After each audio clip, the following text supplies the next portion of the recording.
Olá, meus queridos, tudo bem? Hoje estou aqui para falar com você que gostaria de fazer uma transição de carreira, mas não sabe por onde começar. Alguém que quer fazer uma mudança diária, alguém que quer crescer na carreira, quer subir um degrau. Alguém que é CLT, mas quer buscar uma outra fonte de renda para ter um pouco mais de segurança.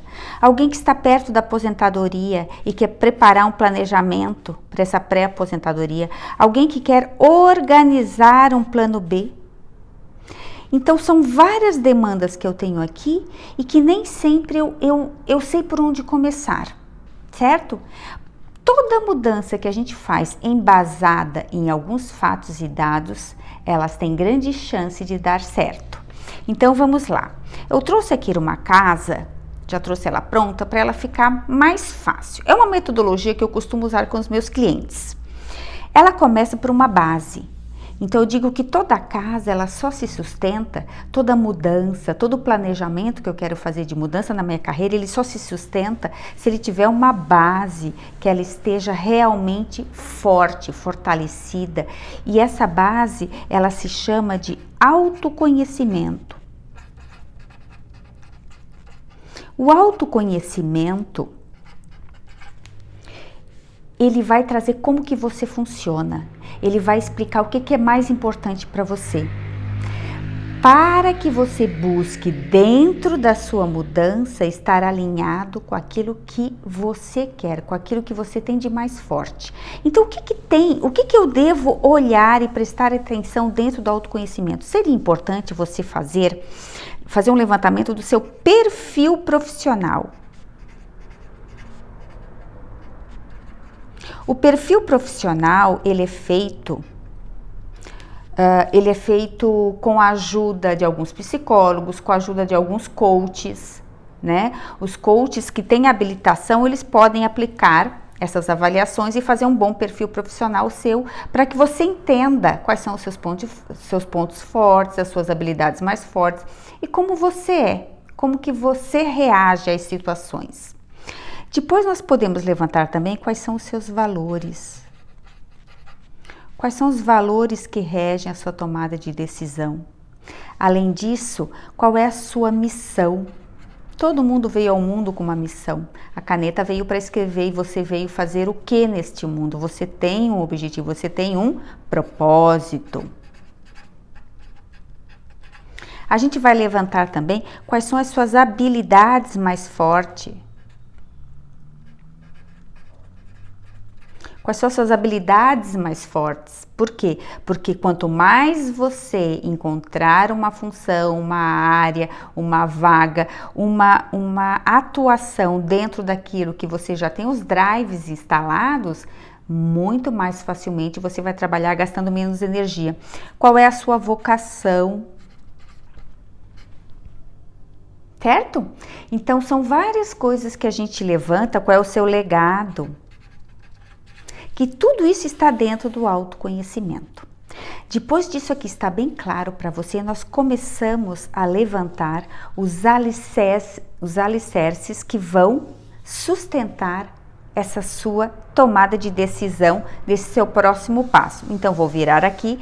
E qual é o primeiro pilar que eu acho muito importante para vocês e que eu percebi durante a minha trajetória, trabalhando com os meus clientes, que nós precisamos levantar? Quais são as suas emoções mais fortes? As emoções, dependendo, elas podem atrapalhar a sua trajetória. Por exemplo, talvez você tenha uma tristeza muito forte, talvez você tenha uma ansiedade muito grande, talvez você tenha medo de algo que a gente não sabe, talvez você tenha raiva. Então nós precisamos entender se essas emoções não vão atrapalhar o seu trabalho. Além disso, nós temos os sabotadores, que é o próximo pilar.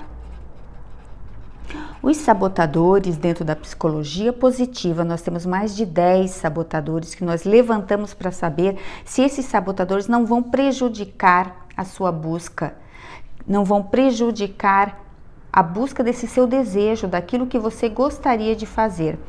Então, por exemplo, vou dar um exemplo, alguns exemplos aqui de sabotadores. Tem aquele que é muito vitimista. Tem aquele que é muito prestativo demais. Tem aquele que é muito controlador. Tem vários outros. Se por acaso não tiver nada aqui, tá tudo certo e a gente continua. Depois que eu levantei tudo isso aqui, eu vou olhar esses dois pilares para ver se eles não estão atrapalhando em nada. Eu vou começar a criar os meus critérios de escolha.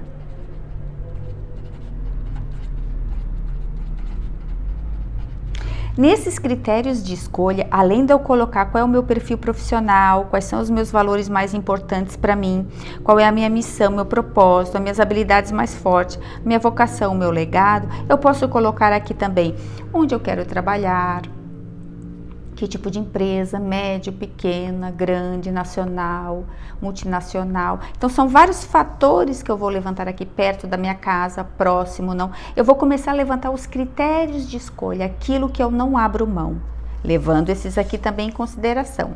E aí o que eu faço? Não adianta nada eu ter um perfil como este, se o mercado não quer, então eu vou estudar o mercado. Muito importante estudar o mercado. Por quê? Porque o mercado eu vou perceber, eu vou entender se este profissional que eu levantei aqui, que sou eu, ele está alinhado com o mercado, com o que o mercado deseja, o mercado futuro. Porque veja bem, talvez sim, talvez não, vão existir algumas competências que eu não tenho e que o mercado está pedindo. Quando eu chegar aqui, tiver tudo isso alinhado, eu vou construir a minha matriz de decisão. Por que a minha matriz de decisão?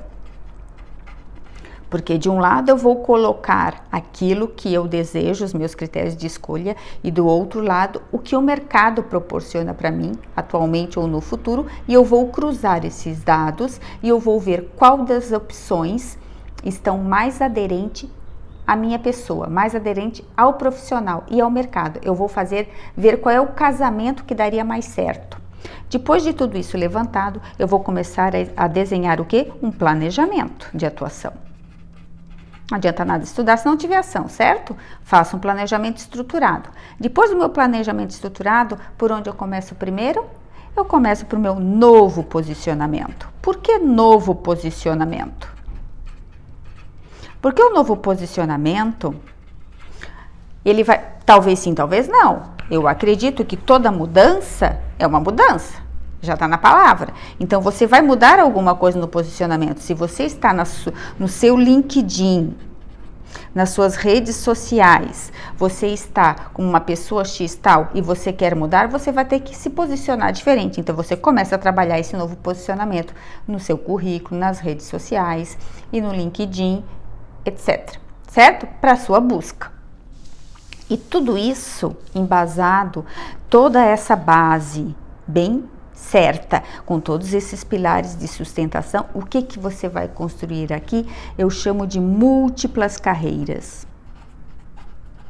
Por que múltiplas carreiras? Porque agora nós não é que nem antigamente que nós tínhamos uma carreira só, agora nós vamos poder ter mais carreiras, nós teremos mais carreiras durante a nossa vida. Nós vamos, com a longevidade, nós vamos trabalhar até mais tarde. Então, o que é que acontece? Nós vamos ter muito mais carreiras. Por quê? Porque eu tenho muitos potenciais.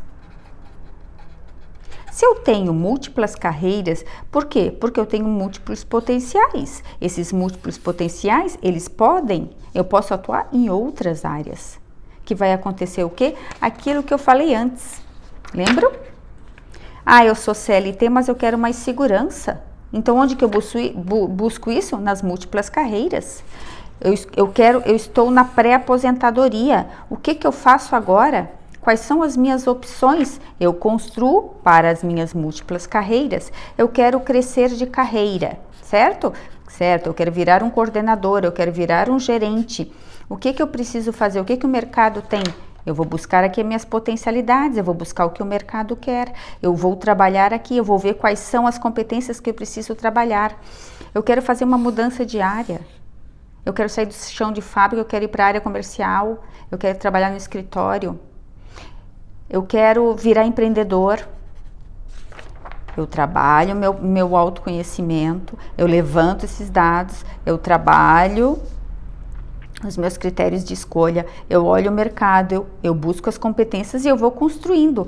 Então, vocês percebem que se eu tenho uma base, se eu tenho um bom autoconhecimento, se eu tenho uma base, se eu sei como que eu funciono, se eu trabalho os meus pilares aqui, até esqueci de mencionar, desculpa, até acabei esquecendo de mencionar. Essas emoções, dependendo, talvez sim, talvez não, eu gosto de frisar bem que isso aqui pode ser que tem que ser trabalhado com terapia, mas nós precisamos entender. Vejam bem, eu vou dar um exemplo bem importante das emoções. Vamos fazer de conta que você é uma pessoa que, quando você é gerenciada por alguém que fala alto, que grita, você simplesmente paralisa. Então, o que acontece? Você não faz mais nada. Você precisa entender se esse medo, se essa tristeza, se essa ansiedade não vai bloquear todo o resto. Vejam, se eu não trabalho isso aqui, eu trabalho só isso aqui, vai chegar num determinado momento que você, às vezes, você planeja, mas não entra em ação. Por quê? Porque a tristeza está te bloqueando, a ansiedade, o medo, a raiva. Às vezes não tem nada aqui. Se não tem, vida que segue. Toca o barco, mas a gente precisa passar por aqui, a gente precisa passar pelo sabotador. Vamos ver, esse exemplo aqui, o prestativo. Vocês já perceberam aquelas pessoas que são extremamente prestativas e elas passam o tempo inteiro ajudando todo mundo e não se ajudam? Passam o tempo inteiro trabalhando para os outros e para elas nunca têm tempo? Então esse prestativo, ao invés de ajudar, ele está atrapalhando. Por isso que eu digo, é muito importante nós visitarmos esses dois pilares para perceber se não vai ter problema depois. Ok, gente?